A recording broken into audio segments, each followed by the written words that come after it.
আজ আমার হাজবেন্ড সকাল সকাল অফিস চলে গেছে। ওদের একটু কাজের প্রেশার আছে, তার জন্য ওকে সকাল সকালই অফিস চলে যেতে হয়েছে। আর আমি আর আমার ছেলে আমরা দুজনেই তো খাওয়া দাওয়া করব। তার জন্য আমি একটু বেলা করেই রান্না চাপাচ্ছি। বেলা বলতে এখন মোটামুটি 8:30 বাজে। তো যাই হোক, আমি আর আমার ছেলে দুজনে রান্না করে খাবো, মানে দুজনে খাবো, কি খাবো সেটাই বুঝে উঠতে পারছি না। আমার ছেলে তো ছোট্ট, ওকে যেটুকু আমি মেখে চটকে খাইয়ে দেবো সেটুকুতেই ওর হয়ে যায়। আর আমি ওই যাই হোক আমড়ো তামড়ো চামড়ো যা পারবো রান্না করব। তো সবাইকে সুপ্রভাত বন্ধুরা, তোমরা সবাই কেমন আছো? আশা করছি সবাই খুব ভালো আছো, আমিও কিন্তু খুব ভালো আছি। তো আমি কথা বলতে বলতে একদিকে ভাত আর একদিকে ডাল, এই দুটো জিনিস বসিয়েছি, কারণ ডাল আমাদের লাগবেই, যেহেতু আমার ছোট ছেলে তার জন্য।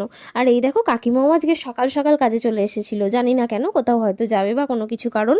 তো সকাল সকাল সমস্ত কিছু বাসনপত্র মেজে ঘরদোর মুছে দিয়ে চলে গেছে। আর এই যে আমার ডাল আর ভাত হচ্ছে।